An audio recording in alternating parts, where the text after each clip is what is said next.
So what's up mga ka-vlog-vlog? Nandito naman ulit tayo sa ating munting YouTube channel. So before tayo mag-start, please like, share, and subscribe sa ating munting YouTube channel. So pag-uusapan natin ngayon kung magkano yung pwede nyong maging kapital sa isang maliit na backyard layer production. Katulad ng sa akin, meron akong 65 heads. And pag-uusapan din natin kung magkano yung kita sa 65 heads na layer production project.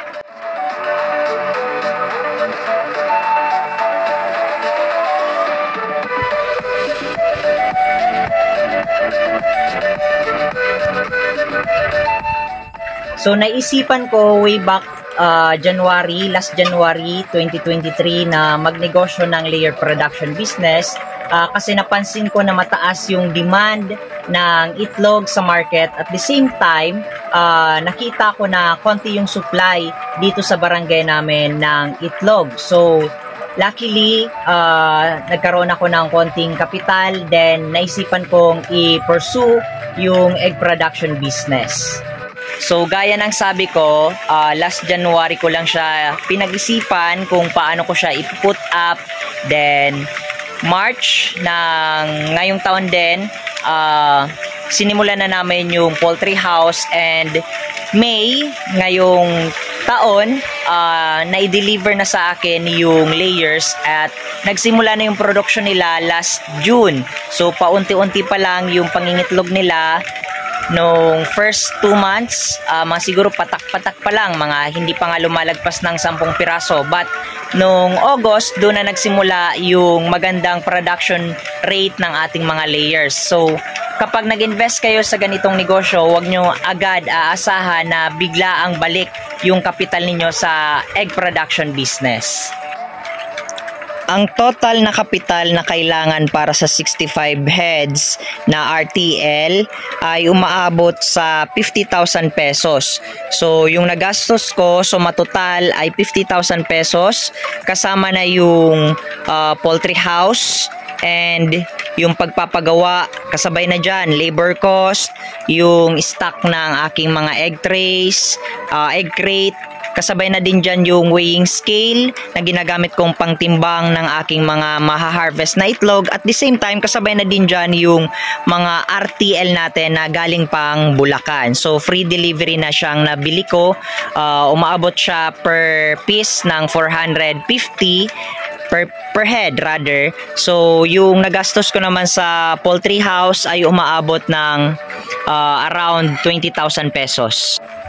Again, hindi madali yung pag-put up ng ganitong negosyo, but kung talagang passion mo yung ganitong pag-nenegosyo ay hindi ka mahihirapan. I-enjoy mo lang in the process, matututunan mo lahat, yung lahat ng proseso, mula umpisa hanggang sa pag-market ng inyong produkto. So, hopefully, mapataas yung production rate. And I am hoping na mapalawak ko pa yung egg production business ko para makatulong hindi lang para sa sarili ko, but para makatulong din ako dito sa lugar namin na makapag-supply ako ng itlog na mura at the same time fresh na mga itlog. At the same time, kung papala rin, pag nakapag-expand tayo ay makapagbigay tayo ng labor or employment sa mga karatig or sa mga mamamayan dito sa lugar natin. Magkano naman yung kinikita sa 65 heads ng RTL? So, based sa aking experience, ngayon ay kumikita ako buwan, pinakamababa na yung 3,000 pesos. So, less na dyan yung production expenses, katulad ng egg trays, feeds, tsaka yung mga packaging material ko, kagaya ng plastics at vitamins, kasabay na din dyan.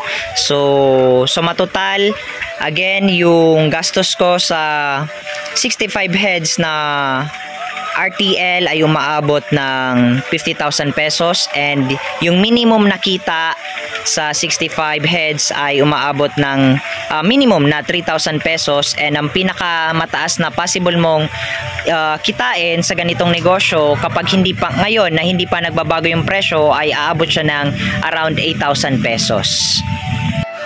So masasabi ko na maganda yung egg production business or egg farming business lalo na ngayon, sobrang mababa yung supply and sobrang taas ng demand ng itlog. At the same time, ngayon din yung kasagsagan na maganda yung presyo ng itlog sa market. So ngayon, I suggest, lalo na sa mga may mahilig mag-alaga ng mga ganitong hayop, pwede kayong mag-invest sa mga ganitong negosyo. Kasi yung RTL naman, yung production nila, it is good for up to 3 to 5 years.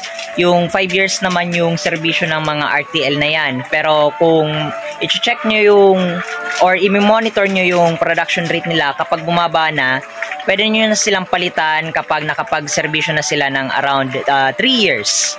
So yun yung production ng serbisyo na pwede nilang maibigay sa egg production business. Yung kita naman kasi sa ganitong negosyo ay depende sa produksyon ng inyong mga RTL. At the same time, depende din sa presyo ng itlog na nasa market ngayon. So technically speaking, kung mas maganda yung presyo na tumatakbo sa market price ng itlog, mas mataas, mas maganda yun sa ating negosyo. At kung mas madami yung produksyon ng ating mga itlog sa ating backyard farming, syempre mas madami tayong maibibenta, mas mataas din yung ating kikitain. So again, yung pagpapataas ng kita ay depende sa production rate at depende din sa price ng ating produkto sa market. So maraming salamat sa lahat ng supporters ng The Backyard Farming. Mula sa aking puso, mula umpisa hanggang ngayon, nandyan kayo para suportahan yung ating munting YouTube channel. So kung gusto kayong may matutunan with regards to egg production business, or may mga gusto pa kayong malaman regarding sa agriculture or even sa egg production business, ay i-comment down nyo na lang dyan sa baba. Then next vlog or next episode ng The Backyard Farming ay pag-uusapan natin yan. So maraming salamat mga ka-vlog.